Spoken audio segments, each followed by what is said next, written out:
안녕하세요 여러분, 전 여러분의 한국어 친구 나타입니다. Okay, so for my April Korean progress update, you guys voted for me to talk about the things I should know how to say in Korean, but I actually don't. So if you're new to my channel, hi, my name's Natalia. I consider myself an intermediate Korean speaker. I've been studying Korean for 2.5 years now.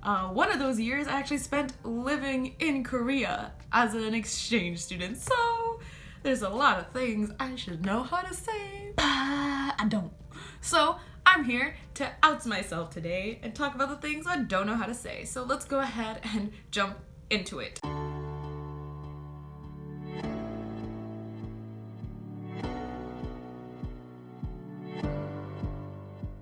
Alright, so sentence number 1. The first thing that I do not know how to say in Korean, but I really should know how to say, is you are older than me. Yeah, you are older than me. I feel like that's a pretty basic sentence in Korean, right? Something that you probably learned within your first few months of studying Korean. Yeah, I never learned how to say that. I don't know how to say that. So when that kind of situation arises, when I want to say you are older than me, I actually have to phrase it as a question because I don't know how to say that. I'll say 혹시 언니이세요?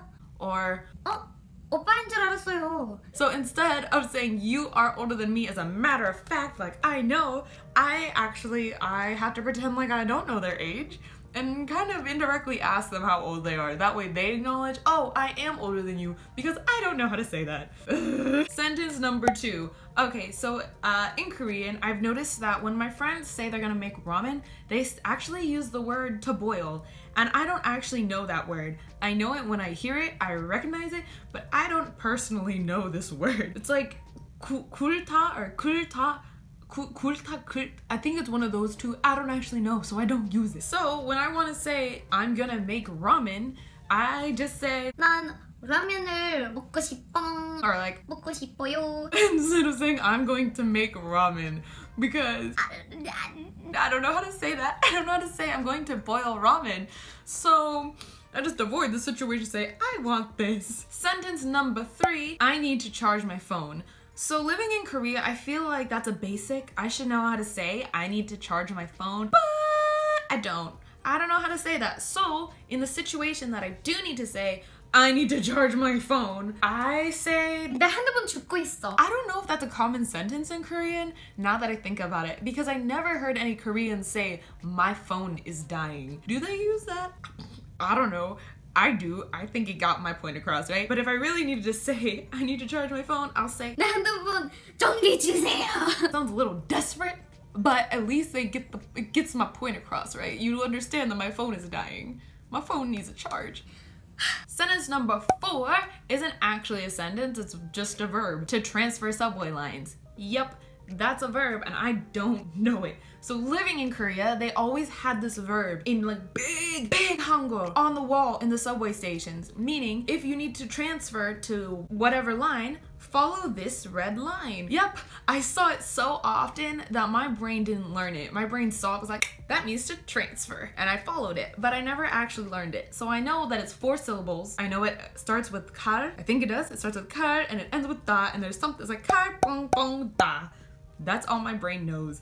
So in the situation that I needed to say, we need to transfer subway lines, or I need to transfer subway lines, I would always say something like 1호선 타야 되고 홍대에서 5호선 타야 돼요. I feel like that's a good workaround, right? That sounds understandable. No one will know that I don't know how to say to transfer. Number 5 is a little more shocking. So in Korean, I actually don't know how to say that I studied abroad in Korea for a year. Yep, I'm an intermediate learner who doesn't know how to say that she studied abroad. I don't know how to say this as one giant sentence. I can say it, but I know for a fact it's not right. I like to say 저 한국에서 1년 동안 유학했어요. But I know that sentence isn't right because there was one time someone corrected me, but I don't remember the correction. So I know it's wrong, so I just don't say it. I have found a workaround for this sentence by saying 26년에 한국에서 유학했어요. and then the person usually says 저기서 얼마나 있었어요? and then I can say 1년. so I actually have to wait for them to prompt the question of how long I was there because I don't know how to say that in one sentence correctly.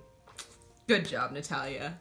Great. Sentence number 6, the most shocking sentence that I do not know how to say in Korean is I have been studying Korean for 2.5 years. Yep, I have been studying Korean for 2.5 years and I don't even know how to say that sentence correctly. In conversation, there's that one sentence they always ask you, right? 한국어를 얼마나 배운 지 됐어요? Or something like that. I don't even know that sentence. I hear it, I understand it, but I don't know it.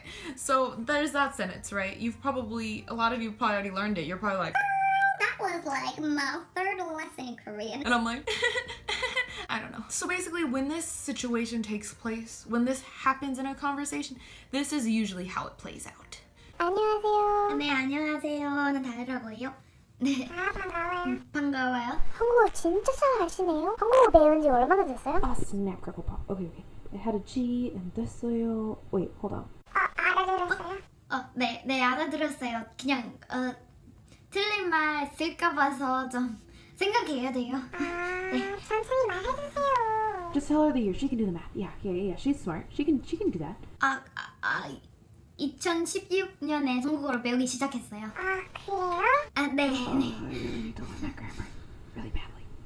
Yep. So that's how it plays out when that situation happens. And honestly, that situation happens a lot. I feel like I could open a textbook and look for that sentence, but I just haven't because I'm lazy. So I just let them do the math. Basically, the moral of the story is you can wiggle your way around in when language learning. You don't need to know how to say everything to get your point across. But if you know any of the things that I just said, I don't know how to say, please let your girl know down below so I can become a responsible language learner. And now that I have identified my shortcomings in my abilities, I can try and overcome them. Also, feel free to let me know what you feel like you should know how to say in Korean and don't, just because it'll make me feel better about myself. Anyway, I will see you guys next time. So, 다음에 봐요, guys. Bye.